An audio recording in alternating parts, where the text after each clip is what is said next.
विपक्ष में जाने के बाद वो अपना ये समझते हैं कि विरोध करना हमारा मकसद है। कल तक विपक्ष के लोग ही आरोप लगाते हैं कि वोटर लिस्ट से हमारा नाम काट दिया गया, वोटर लिस्ट से हमारे लोगों का नाम निकाल दिया गया। तो वन नेशन वन इलेक्शन में सबसे बड़ी चीज है कि एक वोटर लिस्ट बनेगी। पंचायत चुनाव, निकाय चुनाव, विधानसभा और लोकसभा की एक हो। विपक्ष भी कहता है कि विकास नहीं होता है। अब हम कह रहे हैं कि जब आप कह रहे हो विकास नहीं होता है तो आचार संहिता जब लग जाती है तो 45 दिन 40 दिन विकास कम बाधित होता है।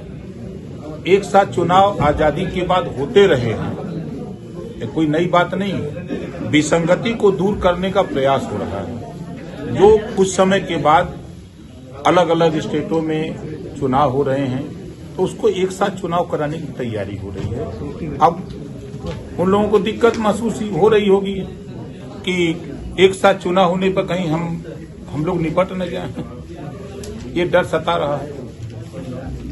अखिलेश जी का आपने बयान सुना ही होगा। अखिलेश जी ने कहा है कि वो कुंभ में जाएंगे स्नान करने के लिए, दान पुण्य करने के लिए, बीजेपी वहां पाप बनाएगी। अब वो उनकी सोच है, उनकी विचारधारा है। जब उनको निमंत्रण दिया गया अयोध्या में भगवान राम के मंदिर पर कि चलिए दर्शन करिए वहां मंदिर, तो नहीं गए और अपने लोगों को भी नहीं जाने दिए। जो विधायक थे, हमारे स्पीकर महोदय जी ने सबको न्योता दिया और सदन में सबसे कहा, 403 विधायकों से कहा कि चलिए, नहीं गए। तो ये लोग विरोध मान लिए हैं कि कितना ही अच्छा काम करिए, जैसे जीरो पॉवर्टी। जहां तक सपा कांग्रेस बसपा सरकार में लोग नहीं पहुंच पाए, वहां पहुंचने का प्रयास हुआ कि हम उनको छत देना चाहते हैं जो आजादी के बाद से लेकर अब तक छत नहीं पाए। शौचालय नहीं है, हम शौचालय फ्री देंगे, आवास फ्री देंगे, शिक्षा उस परिवार को हम फ्री देंगे। हर गांव से 25 परिवार का चयन करेंगे। उत्तर प्रदेश में 15 लाख परिवार को हम एक साल में शिक्षा फ्री देंगे। उनको आवास, शौचालय, पेंशन, सड़क, आयुष्मान कार्ड नहीं है, राशन कार्ड, सारी सुविधा फ्री देने जा रहे हैं। इसका भी उन्होंने विरोध किया। किसान सम्मान निधि सीधे खाते से खाते जा रहा है। किसान आयुष्मान कार्ड की हॉस्पिटल में 5 लाख रुपए से इलाज के लिए, वो भी गलत है। तो उनके निगाह में तो सारे काम गलत हम लोग कर रहे हैं। मिल्कीपुर में क्या लग रहा है? जीता जाएगा हो 100%। देखिएगा, वो तो नौ जीत रहे थे, उसको सेमीफाइनल बता रहे। बाई इलेक्शन जो हो रहा था तो कह रहे थे 27 का रिहर्सल है, बोले थे ना कि 27 का रिहर्सल है, ये 9 की 9 जीत करके हम बता देंगे कि 27 में किसकी सरकार बनेगी। तो बता दिए, 9 में 2 गो जीते, अब 7 गो हम लोग जीते, तो वह खुद बता दे कि अब सरकार 27 में किसकी बनेगी। और जो चिल्ला रहे हैं, हम तो खुद वहाँ 2 सभा कर चुके मिल्कीपुर। हमारी भी पार्टी के नेता वहाँ कम से कम 35-36 नेता वहाँ हमने लगा रखा है। जो स्थिति है वहाँ की जनता, अगर हम अपनी भाषा में बोलें तो जनता दुधारू गाय चाह रही है। विकास रूपी दूध जनता चाहती है, तो विकास रूपी दूध उसको मिलेगा सत्ता से। अभी विपक्ष के लोग ठाठ गाय लेके घूमत हुआ सर, दूध दी हैं। वो तो कुंभ का भी मजाक उड़ा रहे हैं। अरे भाई, अब उनके लिए देखिए, अब उनको बता तो रहा हूं कि अब खाली ऐसा ही मजाक है, उनको सुधेगा और कुछ करना नहीं है। विपक्ष में बाजा बजाते रहें, गीत गाते रहें और कुछ नहीं है। योगी जी ने चैनल के कार्यक्रम में कल कहा कि संभल के जो 78 में जो दंगे हुए थे उसकी फाइल खोली जाएगी, उसकी जांच दोबारा कराई जाएगी। क्या बुरा कहा? अगर कोई घटना किसी जिले में हो जाती है तो उसके पीछे भी जाया जाता है कि और कौन कौन से अपराध हुए हैं, यहाँ वो कौन कौन लोग हैं इस तरह की अपराध करते आ रहे हैं।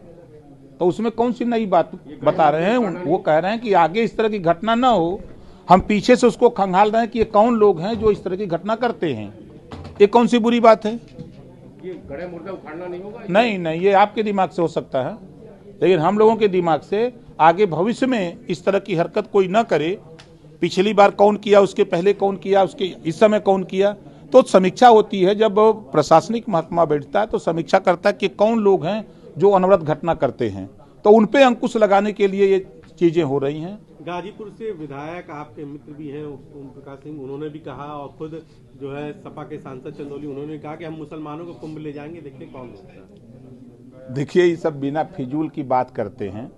अभी आपने देखा कि हमारे देश के प्रधानमंत्री माननीय नरेंद्र मोदी जी ने अजमेर शरीफ में चादर भिजवाया ना, राजनाथ जी गए थे ना वहाँ। आप बताइए कि कैसे कोई रोक देगा? जिस महाकुंभ की तैयारी को लेकर हमारे देश के प्रधानमंत्री जी चिंतित हों, वो खुद आकर के मौके पर उसका सर्वे किए कि तैयारी क्या है, और हमारे सूबे के मुख्यमंत्री हर तीसरे दिन प्रयागराज जा रहे हैं वो तैयारी को लेकर के। कहाँ किसको मनाही है? ये सब खाली बोल बोल करके ना, खाली ये सोच रहे हैं कि ये हम बोल देंगे तो मियाँ भाई लोग हम वोट दी हैं, यही बदे बोलत हो, कोनो बात ना है। और उन्होंने के हम कहते थे कुंदर की झांक के देख ला, वहां का शेख सैयद पठान जो वोटर था वो चला गया बीजेपी में। लखनऊ में 1.5 लाख वोट राजनाथ सिंह को देता है वहां का शेख सैयद पठान। इस नाते चिंता ये लोग हैं कि कहीं हम लोग से हाथ से निकल न जाए ये वोट। तो वक्फ की जमीन आप लेंगे, योगी जी ने कहा कि वक्फ की जमीन का हिसाब करेंगे, तो कैसे मियाँ भाई का वोट मिलेगा आप लोगों को? देखिए, हम मियाँ भाई को देना चाहते हैं, आप कह रहे हैं कि नहीं मिलेगा।